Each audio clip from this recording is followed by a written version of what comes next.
Hey everyone, this side doctor मोशन मीना। कैसे हैं आप सभी? उम्मीद करता हूं आप सभी अच्छे होंगे।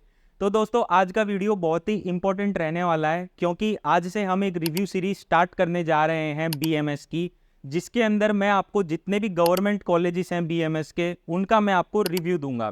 एक तरीके से हम यहाँ पर कॉलेज का एस्टैब्लिशमेंट देखेंगे, नंबर ऑफ सीट्स देखेंगे यूजी के अंदर और पीजी के अंदर। आप पीजी कौन कौन से ब्रांचेस से कर सकते हो ये भी हम देखेंगे। स्टाइपेंड कितना मिलता है यूजी के अंदर इंटर्नशिप के टाइम पर, और पीजी के अंदर भी हम देखेंगे स्टाइपेंड आपको यहाँ पर कितना मिलने वाला है 3 सालों के अंदर।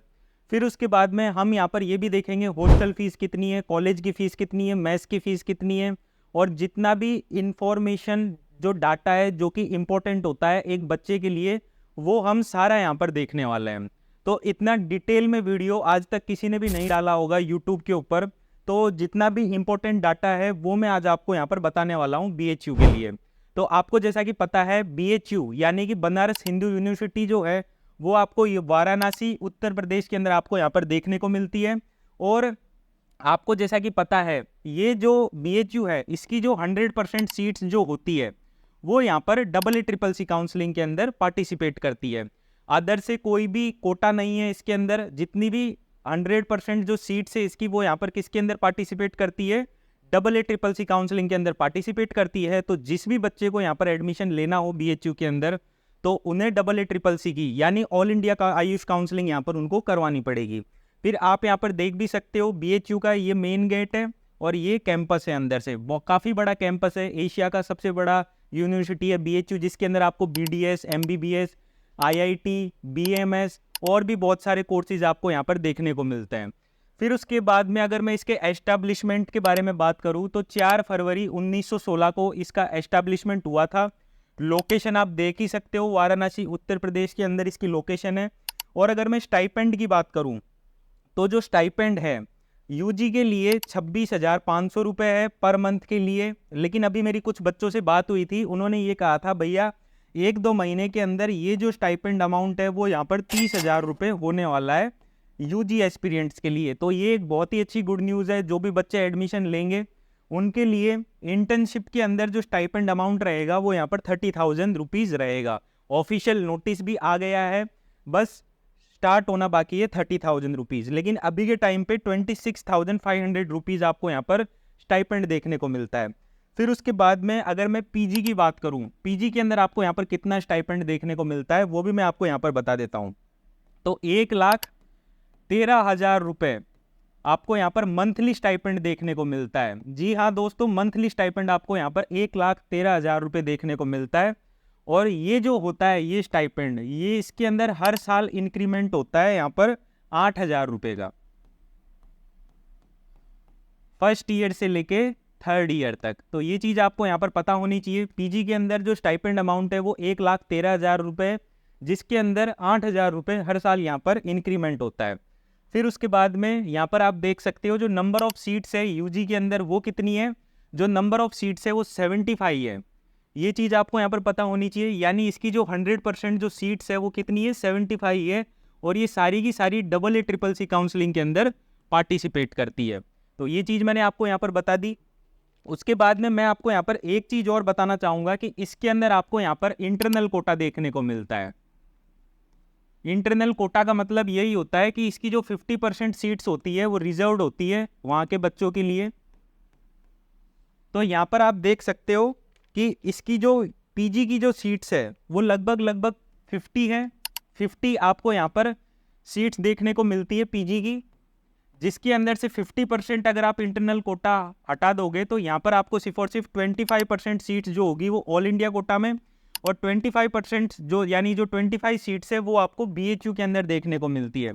अब जो भी स्टूडेंट्स यहाँ पर बीएचयू का इंटरनल कोटा अप्लाई करेंगे, आप सिर्फ और सिर्फ इंटरनल कोटा बीएचयू का एक बार ही अप्लाई कर सकते हो। तो जो 25% सीट्स होती है वो यहाँ पर 75 जो ये बच्चे हैं इनके लिए ये रिजर्व्ड रहती है। ये जो डाटा है ये अभी तक काफ़ी बच्चों को पता नहीं था, लेकिन ये इन्फॉर्मेशन मैं आपके लिए लेकर आया हूँ। और अगर हम यहाँ पर कॉलेज फीस की बात करें तो 33,464 रुपीज़ आपको यहाँ पर कॉलेज की फ़ीस देखने को मिलती है।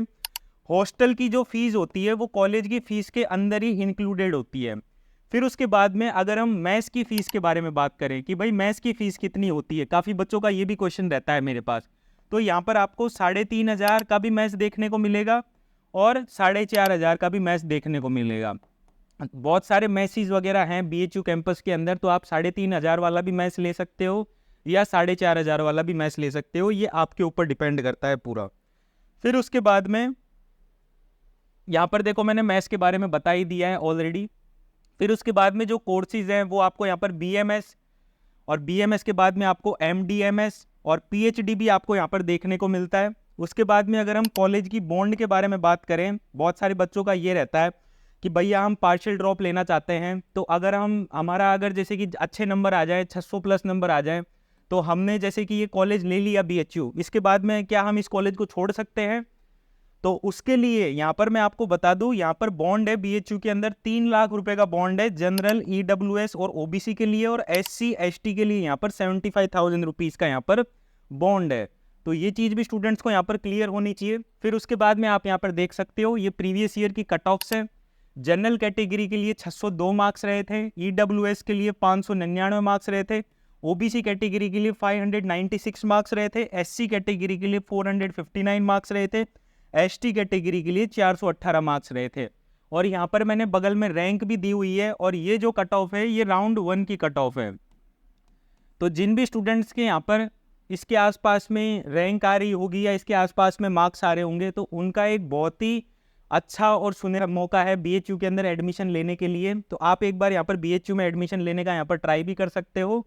बाकी अगर आपको काउंसलिंग से रिगार्डिंग अगर आपको कोई भी डाउट है या कोई क्वेश्चन है, तो आप हमारी काउंसलिंग गाइडेंस टीम से भी पूछ सकते हो। यहाँ पर मैंने नंबर वगैरह भी प्रोवाइड कर रखे हैं, आपको अगर कुछ भी पूछना हो तो यहाँ पर आप पूछ सकते हो। उसके बाद में मैं आपको कुछ और इन्फॉर्मेशन शेयर करना चाहूँगा यहाँ पर आपसे। जो PG की ब्रांच है, यहाँ पर आपको सारे सब्जेक्ट्स में आपको यहाँ पर PG की ब्रांच देखने को मिलती है। सिर्फ और सिर्फ आपको एक एनेस्थीसिया के अंदर ब्रांच देखने को नहीं मिलेगी, अगत तंत्र के अंदर ब्रांच देखने को नहीं मिलेगी, और पंचकर्मा के अंदर आपको यहाँ पर ब्रांच देखने को नहीं मिलेगी, लेकिन PhD आपको देखने को मिलेगी यहाँ पर आपको पंचकर्मा के अंदर। तो PG की ब्रांच ऑलमोस्ट सारे सब्जेक्ट्स में है, और PG का मैंने स्टाइपेंड आपको बता ही दिया, 1,13,000 रुपये मंथली यहाँ पर स्टाइपेंड है PG का। फिर उसके बाद में हम कुछ और चीज़ों को देख लेते हैं। जो फर्स्ट ईयर होता है, जब बच्चा एडमिशन लेता है, तब उसको फर्स्ट ईयर के अंदर पुनर्वसु आत्रेय हॉस्टल यहाँ पर अलॉट होता है बॉयज़ के अंदर, और गर्ल्स के अंदर फर्स्ट ईयर में मदर टेरेसा हॉस्टल यहाँ पर अलॉट होता है। फिर उसके बाद में आप सेकंड ईयर में आ जाते हो, तो सेकंड ईयर में या थर्ड ईयर में आपको यहाँ पर फिर रुइया हॉस्टल के अंदर शिफ्ट कर दिया जाता है, जो कि पुनर्वसु आत्रेय हॉस्टल से जस्ट सामने है। और सेकंड ईयर के अंदर यहाँ पर गर्ल्स को कस्तूरबा गांधी हॉस्टल के अंदर शिफ्ट कर दिया जाता है। एक तरीके से पुनर्वसु आत्रेय हॉस्टल के अंदर जितने भी जूनियर्स होते हैं BMS के, MBBS के, BDS के, उनको रखा जाता है, और इसी तरीके से गर्ल्स को रखा जाता है मदर टेरेसा हॉस्टल के अंदर। फिर उसके बाद में यहाँ पर मैं आपको कुछ और इन्फॉर्मेशन भी प्रोवाइड कर देता हूँ। OPD जो होती है वो यहाँ पर आपको लगभग 1000 से भी ज़्यादा देखने को मिलती है डेली की। IPD भी आपको यहाँ पर लगभग सारे डिपार्टमेंट्स की 100 प्लस, ये तो मैं एक बहुत ही मिनिमम अमाउंट बता रहा हूँ, इतनी तो आपको OPD यहाँ पर देखने को मिलेगी, OPD IPD। फिर उसके बाद में अगर हम सर्जिकल केसेस के बारे में बात करें, तो यहाँ पर आपको सबसे ज़्यादा सर्जिकल केसेस फिस्टुला के, पाइल्स के, और लगभग 20 से 25 यहाँ पर आपको डेली सर्जरीज देखने को मिलेगी, क्योंकि मैंने आपको बता ही दिया यहाँ पर डिपार्टमेंट है शल्य तंत्र और शालक्य तंत्र का, तो यहाँ पर आपको सर्जिकल केसेस भी काफ़ी यहाँ पर आपको देखने को मिलेंगे। फिर उसके बाद में जो BHU होता है वो अपनी सेल्फ एग्ज़ाम कंडक्ट करवाता है। BHU सेल्फ में एक यूनिवर्सिटी है, सेंट्रल यूनिवर्सिटी, और इसका जो सिलेबस होता है वो पूरा अकॉर्डिंग टू NCISM सिलेबस होता है। इससे पहले फर्स्ट ईयर के अंदर बायोकेमिस्ट्री वगैरह पढ़ाई जाती थी, लेकिन अभी के टाइम पे BHU भी जो है वो पूरा according to NCISM syllabus follow करता है। और यहाँ पर मैं आपको एक स्पेशल नोट और बता दूं, जितने भी बच्चों से मेरी बात हुई है BHU में, एक तरीके से मेरी जो बड़ी बहन है वो भी BHU से MBBS कर रही है, और काफ़ी मेरे जूनियर्स वगैरह हैं जो मेरी कोचिंग में भी पढ़ते हैं, तो उन्होंने यही बताया था कि सर किसी भी स्टूडेंट को अगर यहाँ पर BHU लेना हो तो उसे एक चीज़ इम्पोर्टेंट है, वो उसे ज़रूर बता देना सर कि यहाँ पर जो अटेंडेंस है वो 75% कंपलसरी है। मोस्ट इम्पॉर्टेंट पॉइंट मैं आपको बता रहा हूँ, यहाँ पर जो अटेंडेंस है वो 75% कंपलसरी है। अगर 1% या 2% भी कम रह जाती है तो आपको एग्ज़ाम में बैठने नहीं दिया जाएगा, क्योंकि वहाँ के जो टीचर्स हैं अटेंडेंस को लेकर काफ़ी स्ट्रिक्ट हैं। तो जो भी बच्चा यहाँ पर BHU में एडमिशन लेगा उसे ये चीज़ ज़रूर ध्यान रखनी है कि उसकी अटेंडेंस 75% जरूर से जरूर कंप्लीट होनी चाहिए अगर उसे यूनिवर्सिटी एग्जाम्स में बैठना है। तो जितनी भी इंपॉर्टेंट इन्फॉर्मेशन थी बनारस हिंदू यूनिवर्सिटी BHU के रिगार्डिंग, वो सारी बातें मैंने आपको बता दी। फिर भी अगर कोई डाउट हो या कोई प्रॉब्लम हो तो आप कमेंट सेक्शन में कमेंट करके बता सकते हैं। उन कमेंट्स का भी मैं रिप्लाई देने की पूरी कोशिश करूंगा। और अगर आपको काउंसलिंग से रिलेटेड अगर कोई डाउट हो तो आप हमारा Ayush veterinary counselling guide course में भी आप रजिस्ट्रेशन कर सकते हो और आप हमारी काउंसलिंग टीम से भी बात कर सकते हो। और अगर आप इसी तरीके की रिव्यू सीरीज और चाहते हो किसी और कॉलेजेस के रिगार्डिंग तो आप कमेंट सेक्शन में कमेंट करके बताएं। उन सीरीज को भी लाने की मैं यहाँ पर जल्दी से जल्दी कोशिश करूंगा। तो गाइज आई होप ये वीडियो आपको काफ़ी पसंद आया होगा। इसी तरीके की अगर मैं वीडियोस आपके लिए लाते रहूं तो आप हमारे चैनल बीइंग डॉक्टर को सब्सक्राइब करें। थैंक यू दोस्तों मेरी वीडियो देखने के लिए।